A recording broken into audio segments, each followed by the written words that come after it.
This Torah class is brought to you by TorahAnytime.com. Gemar Chasima Tova, everyone. It is truly an honor to have this opportunity to share with you some divrei Chizuk, perhaps a meaningful message as we head into the holiest days of the year. And a great Rav once told me that when single girls gather together for the purpose of being mechazik their tefillah, it's a davar shebekdusha. There's a lot of holiness in the gathering. There's a tremendous kedusha in the gathering. But friends, let's not beat around the bush, and let's not ignore the proverbial elephant in the room, that there's also a lot of pain in the gathering. Sometimes there's tremendous pain. And honestly, perhaps I don't have the right words to say. One of the most difficult questions that I've been asked is a young man, a young woman comes into a Yaman Naran season, and it could be it's their first time, second time, third time, fifth time, 10th time, 20th time. And they're coming and they're asking for the same thing. It's just one request. And sometimes the years pass, and they see sometimes their younger sister, younger brother getting married, other siblings getting married, and sometimes they're going to the bar mitzvahs and the bas mitzvahs of their nephews and nieces, and sometimes even the weddings of their nephews and nieces.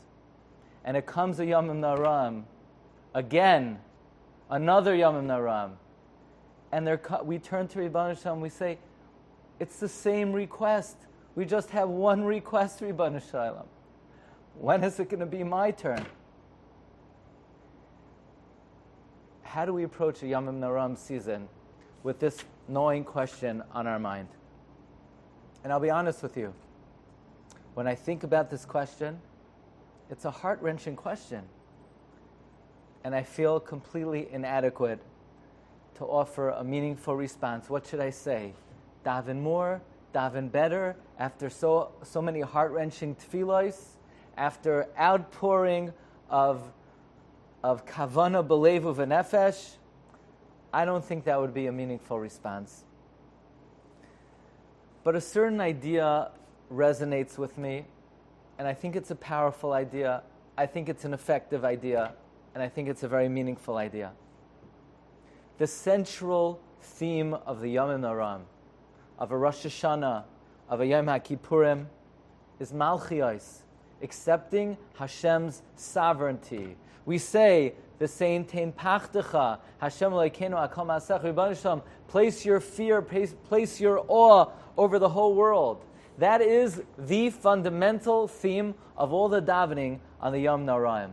V'simlech Hashem Elokecha levadcha, Akol Ma'asecha. Malchios, one of the main kavanos of the shofar, is the shofar like a trumpet, coronates HaKadosh Baruch Hu as the King of the world. This is the main emphasis on during the Yom Naran. You know, it's pretty amazing that in the main body of the Shemona Esrei, Kemat, there is not one personal request. We don't ask for life. We don't ask for livelihood. We don't ask for zivugim. We don't ask for children. The theme of the Rosh Hashanah Yom Kippur davening is for one thing only. Rebbeinu Shalom, reveal your malchus in the world. So you say, what do you mean? We say, Zachreinu l'chaim, Mechsoiv l'chaim toivim. No. That's not part of the original liturgy of the Shemona Esrei. These were later additions by the Gaonim. But the original formula of the Shemona Esrei from the Anshe Knesset HaGdoila is centered around one theme with no space for personal requests. Why are there no personal requests on the holiest day of the year? The days where HaKadosh Baruch Hu is sitting on His throne and judging us. Why don't we ask for what we need? And I believe that there's a very straightforward answer found in the writings of the Ramchal. Rav Moshe Chaim Luzzatto, in his Sefer Derech Hashem, the Vilna Gaon said about the Ramchal that he reached the highest level of understanding of HaKadosh Baruch Hu that it is possible to reach in this world. The Ramchal writes in the Derech Hashem, if I could read to you a few of his lines. The Ramchal says, Shekasher Malchuso Yisbarach Shemoy Noidas. When God's Malchus and rulership is known and recognized, Umoidim Ba Kobruav, when all of mankind acknowledges it, Nimtza Bebruim Kol Tuv V'chol Shalva, there will be found among the world and creation every goodness, every form of peace and prosperity. V'habracha misbarcha ispahem, blessing will increase. Ushloima misgadel, peace will reign, and vice versa. To the extent that God's Malchus is not recognized in this world, to that extent there will be challenge, difficulty, and darkness. Says the Ramchal, if there should be a reason that God should choose to reveal His Malchus in this world, Yimashech mizeh hatoiv harav v'hashalva hagadol and Avram, it will result in great good and great prosperity. Let's explain. Hashem is the Melech Malchei Hamlachim. He's the King of all kings. He has every form of blessing and every resource at His disposal. He can fulfill any request without any difficulty in an instant. And therefore, we don't really have to ask for anything, because God is capable of fulfilling every need and every desire, and He wants to. All we need to do is say, Hashem, come, show yourself, show your Malchus, show us you're the King, because when you come with your carriage and you reveal your presence, automatically all blessing will manifest. So actually on Rosh Hashanah, we don't focus on our personal requests because we actually are asking for it in the most direct possible way. We say, Ribbono Shel Olam, Galei Kavod Malchuscha, V'sein Tein Pachtecha Hashem, V'simlech Hashem. Just show us that you're the King, because when your kingship is recognized, automatically all blessing, all prosperity, all of our needs will be taken care of implicitly. The more Hashem's Malchus is recognized, the more blessing we will all experience. Let me share with you the following personal thought. Who could really accept the Malchus of Hashem on Rosh Hashanah? Do you really think that someone who life is playing out exactly the way they would have scripted it, someone who Baruch Hashem has everything going for them, maybe they went to the best seminary, and they came home before they even became 19 years old, and they went out with the first guy, and they got engaged, and life is going the way they wrote it up, you think they could come into a Rosh Hashanah and accept the sovereignty of the Almighty? In a certain sense, in life, if you have everything going for you, you start to feel in control of your own destiny. And there might be somewhat of a lack in one's ability to accept that it's not my world, it's the world of HaKadosh Baruch Hu. But when life is not going the way you would have written it up, a person has the ability to say, Ribbono Shel Olam, I get it. This is not how I would have scripted it, but I'm not the author. You're the author. Lashem ha'aretz u'malaya. The world belongs to you. You wrote this script. It's your world. You're the king of the world, and you're my king. And I submit myself to you. And even though this is not how I would have drawn it up, but I accept I'm not the one drawing it. You're the writer. That's complete Kabbalas Malchus Shamayim on the Yomim Noraim. Friends, do you know how powerful such a thought is? You know how powerful such a tefillah is? Where a person says, Ribbono Shel Olam, I submit my life to you. I know you're the author. Although this is not how maybe I would have scripted it. That's true Kabbalas Malchus Shamayim. Do you know what a source of bracha that Kabbalas Malchus Shamayim is? Do you know how you're bringing HaKadosh Baruch Hu into the world? And when you bring Hashem into the world and accept Him as your king, you know what kind of powerful zechus that will be for the entire world, for all of Klal Yisrael, and for ourselves personally? So when life is not going exactly the way we would have expected, that's an opportunity to be makabel al malchus shamayim and submit to Him. And I want to share with you another personal question that I grapple with. And people over the years have asked me this question, and I think this is a very important approach.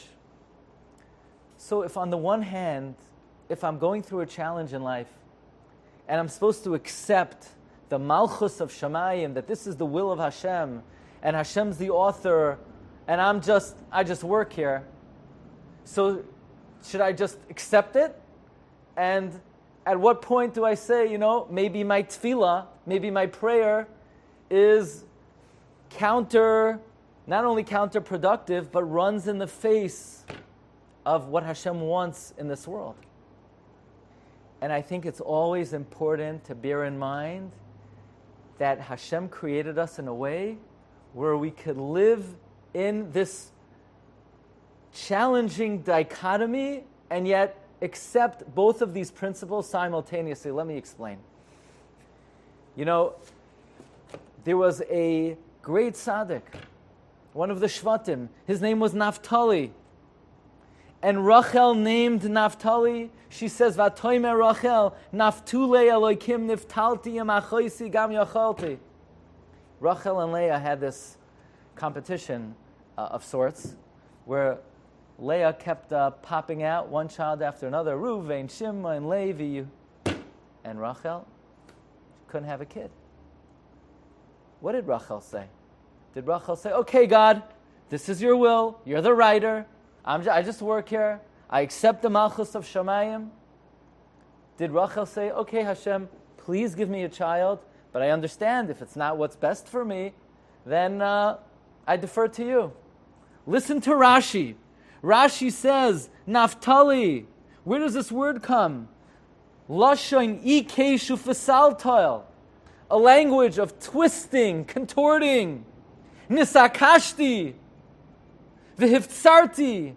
Petzirois. V'naftulim harbe lamakoim. Liyoshave le'achoisi. Rachel said, I didn't just accept it. I persisted, I contorted, I twisted, I pressured, I turned. Please, I really need a child. Please give me a child. My sister has 6, I don't have 1.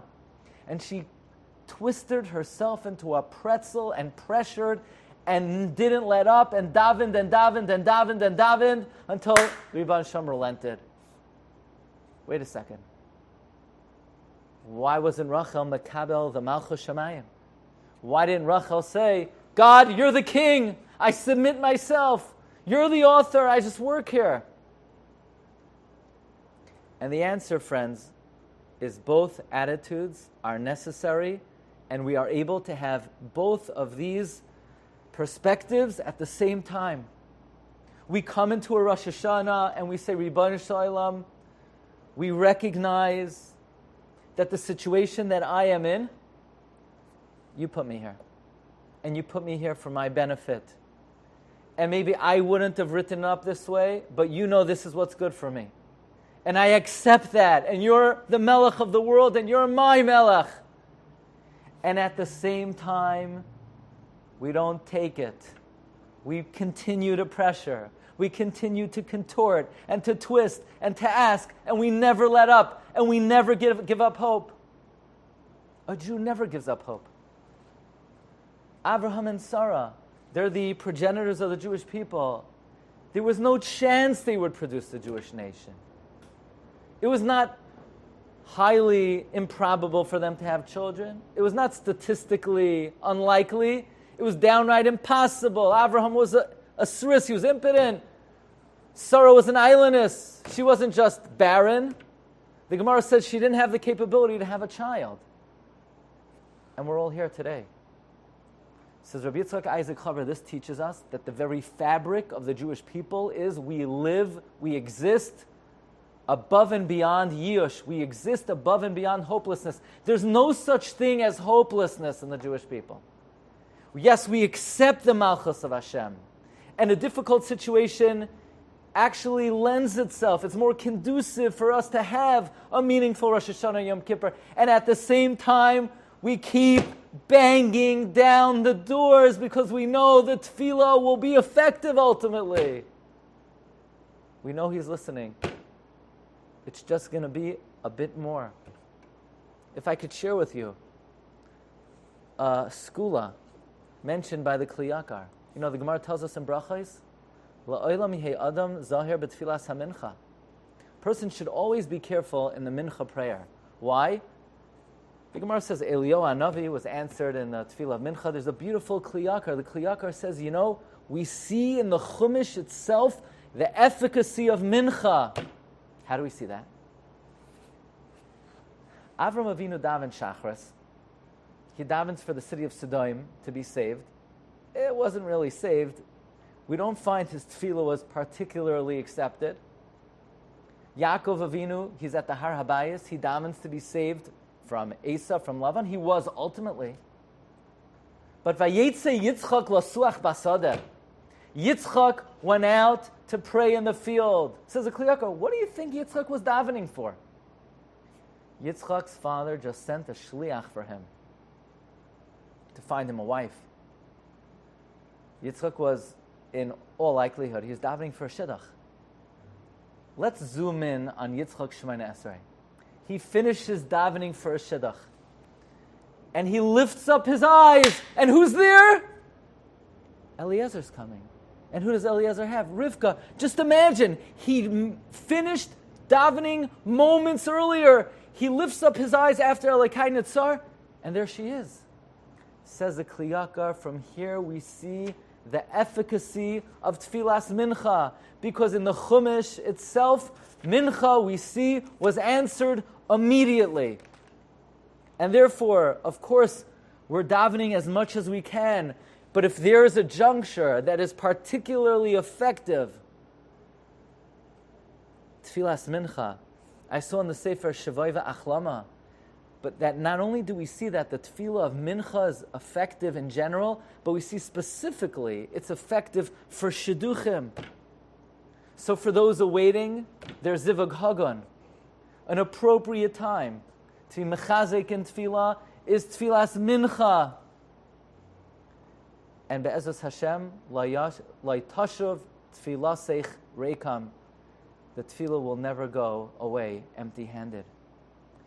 By the way, once we're on the subject of skulais, especially when it comes to davening for shidduchim, the great Mekubal, Rav Menachem Azariah of Fano, the Ramami Pano, a Talmud of the Arizal, he writes in Maimer Chikur Hadin, Chelek Daled Perk Yud Zayin, that of all the chapters of Tehillim, the one that's most effective for shidduchim, Shir Lamalois, Esa Einai El Heharim, Me'ayin Yavoy Ezri. Where will my help come from? My helpmate, my Ezer Kenegdai. Ezri Me'im Hashem. Oisei Shamayim Va'aretz. Says Ramami Pano, in each Shemoneh Esrei, before you take 3 steps back, say Mizmar Kuf Chaf Aleph. Before you take your 3 steps back, that Hashem should send you Bas Zugai or Ben Zugai Hahoygen Eslai. That's a particularly effective interval. But I would like to share with you just one more idea, especially regarding the Tefillos of Rosh Hashanah Yom Kippur and why we're focused on Hashem revealing His Malchus in the world, and we're, so to speak, abandoning our own needs. What happened? Why don't we have a bracha? Hashem, please give me good health, give me refuah, give me zivugim, my parents should be well, my family should be well, I should have happiness, I should have peace of mind. Can't we spare a little time to ask for our own needs? Why are they only later additions in the Shemoneh Esrei? In the Siddur Hagra, Rabbi Yitzchak Meltzin and the Siach Yitzchak offers a stunning idea. We know there's a great principle, and this is what this wonderful organization, Ohel Sarah, is predicated on, this principle of Kol hamispalel ba'ad chaveroi v'utzarach la'osei davar hu nene tchila. Anyone who needs something, and he davens for his friend, or she davens for her friend. If you need that thing that your friend needs, you'll be answered first. This is a great principle we're all familiar with. If I need parnasa, and I daven for my friend to have parnasa, Hashem will answer for me first. Says Rabbi Yitzchak Meltzin, this applies not only between us and our friend, this especially applies to our best friend in this world. Who's our best friend in this world, you may ask? Our best friend in this world, Reyacha v'reya avicha al tazoiv. Our best friend in this world is the Ribbono Shel Olam. And we have needs. Sure, we have needs. We're looking for a shidduch. We're awaiting children. We're looking for parnasa. We want nachas. The Ribbono Shel Olam also needs things. The Ribbono Shel Olam needs his name to be recognized in this world, because we live in a world where God's name is desecrated and profaned. Hashem would like his honor to be recognized. The Ribbono Shel Olam wants people to appreciate the truth. There's a creator who governs and guides the world. So we have personal needs, but our friend, the Melech Malchei Hamlachim, he also has needs. We say to Ribbono Shel Olam, I abandon my own life on the Yaman Naran. I know there are things that I need to daven for. I'm going to put that aside for now. And instead of davening for what I need, I'm going to daven for you because you're my friend. Says Ribbono Shel Olam, I can't believe it. When your fate hangs in the balance, you're davening that my malchus should be recognized in the world. You're davening l'sakein olam b'malchus shakai. You're davening that the world should appreciate my existence. Then hamispalel ba'ad chaveroi v'hutzarach la'osei davar hu nene tchila. That is our greatest zechus on the Yom Hadin, where the Ribbono Shel Olam says, you've abandoned your needs, I'm going to fulfill your needs. Because you're interested in me, I'm interested in you. I want to develop this idea a bit further for those who have gathered to discuss this important topic of being mispalel for a zivug hagan. You know, there's what we call, or proverbially, this phenomenon, some type of challenge in shidduchim. Some even refer to it as the shidduch crisis. You know that everything that happens in this world is a parallel of what happens upstairs in Shamayim. Did you know that there actually is a very great shidduch crisis? Say, what's that? What kind of shidduch crisis is there? Is there something beyond what we see in our communities? You bet there is. In a nutshell, you know, one of the greatest Rishonim who ever lived, Rabbeinu Gershom. Rabbeinu Gershom was the Rebbe of Rashi. He lived from 960 to 1040. He was given a very unusual appellation. He's called Rabbeinu Gershom Ma'or HaGoyla, the light of the exile. Wow, that's a special title. You know, some Rabbanim, they're called HaKadosh, or Achaim HaKadosh, the Alshich HaKadosh, Rashi HaKadosh. But the light of the exile, why is Rabbeinu Gershom called the light of the exile? There's a brilliant explanation offered by Reb Meir Yechiel of Oistrovtz, known as the Oistrovtzer, who reveals a tremendous insight. And it's predicated on the following principle. The Ribbono Shel Olam's relationship with the Jewish people is a relationship of husband to wife. Hashem is our chasan, and we are the kala. Hashem is our groom, and we are the bride. The whole Shir HaShiurim is an analogy. The expressions of love between a groom and a bride reflect and represent the love HaKadosh Baruch Hu has for Knesset Yisrael. When Klal Yisrael are living in Eretz Yisrael in times of redemption, it's like the marriage is going wonderfully. There's a strong bond. There's a strong connection. You ever notice, the Masechta in Shas that talks about living in Eretz Yisrael is Ksubas. Because when we're in Eretz Yisrael, that's like the marriage bond between the Chassan and Kala, between us and HaKadosh Baruch Hu. The Gemara that talks about Churban Beis HaMikdash is in Gittin.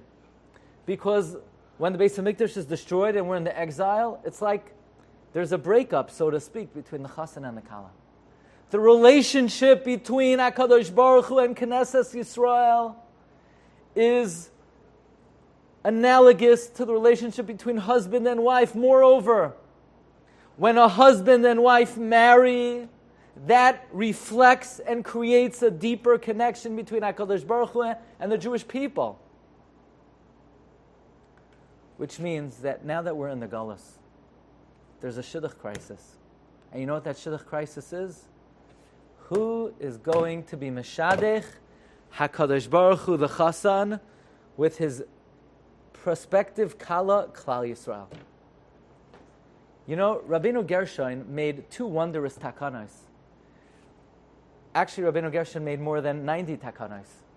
But his most well-known takanos is he decreed that a husband cannot divorce his wife against her will. Why did he do that? Because Rabbeinu Gershon understood that the relationship between husband and wife reflects the relationship between HaKadosh Baruch Hu and Klal Yisrael. Therefore, if a husband cannot divorce his wife against her will, God cannot get rid of us. We're his. We're stuck with him. He's stuck with us. He can never send us away. So you say, okay, maybe Hashem has another option. Maybe Hashem will take another nation on top of us. Hashem will say, okay, I'm stuck with the Jews. Maybe I'll take the Chinese also, or the North Koreans also. So Rabbeinu Gershon made another takana. His takana was, you can only marry one wife. So now, not only is God stuck with us, he's stuck only with us. I bring this out because we're trying to convey a certain message. The message is the relationship between husband and wife reflects and represents the relationship between HaKadosh Baruch Hu and Klal Yisrael.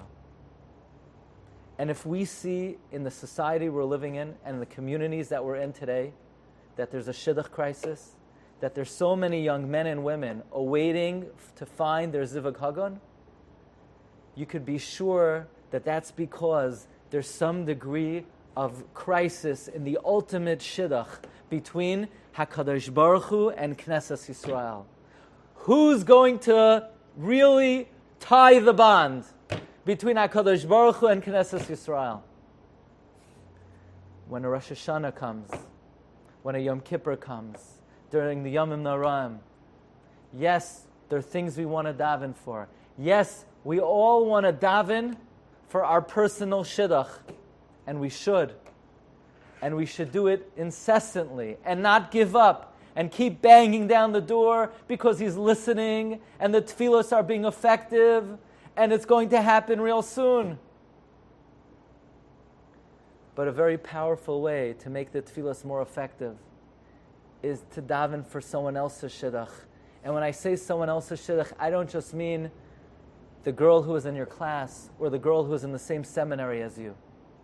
I mean to daven for the ultimate shidduch, the ultimate bond, the ultimate reunion, the ultimate zivug between the chassan and the kala, the chassan being HaKadosh Baruch Hu and the kala being the Jewish people.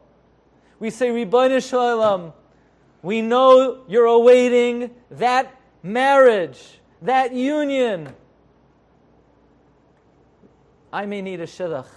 Ribono Shel Olam, I'm davening for you.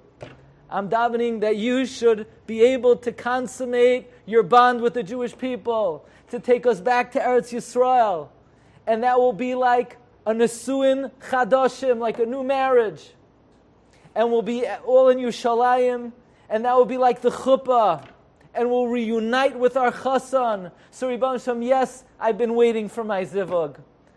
And maybe I've been waiting a very long time. But not as long as you. You've been waiting 2,000 years. So this Yaman Naran, I'm going to daven for you to consummate your zivug. And just imagine how powerful that tefillah will be. Just imagine how much bracha such a tefillah will bring to all those awaiting their zivugim hagunim. The Ribbon Shem could make this happen in a cinch. I'll end off. Recently, I had the privilege to speak Shabbos in a country in Europe. I'm not going to say where because I don't want to give away too many details. But I met one of the Rabbanim in a particular city, a lovely man, one of the senior Rabbanim. And he came over to me, he said, Shalom Aleichem, and he said, I just want to tell you a story. I said, sure. And he tells me, Daniel, I want you to know that my shidduch, it was the biggest mistake in the history of the world. Biggest mistake. He's a man, a senior rabbi, a renowned Talmud Chacham. But he said it was the most beautiful mistake in the history of the world. I said, tell me. He said, look, my background is Ashkenaz, Dutch, for hundreds of years.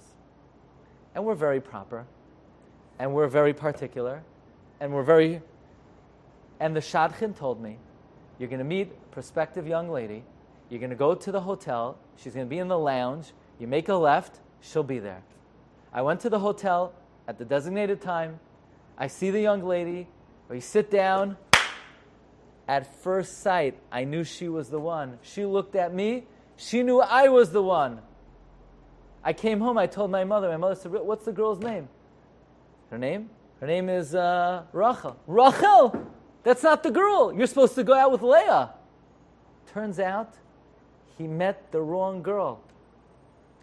Not only did he meet the wrong girl, he's someone of Ashkenaz descent, Dutch.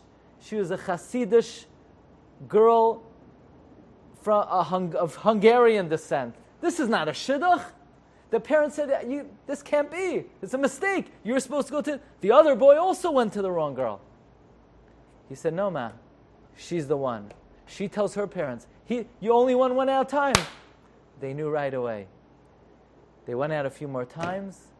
The most beautiful mistake in the history of the world. We submit ourselves to HaKadosh Baruch Hu. HaKadosh Baruch Hu writes the script, and Be'ezus Hashem, we're mevarech everyone, meyomka deliba, that everyone should have a happy ending. Everyone should be zoicha to find zivugim hagunim b'karov mamish.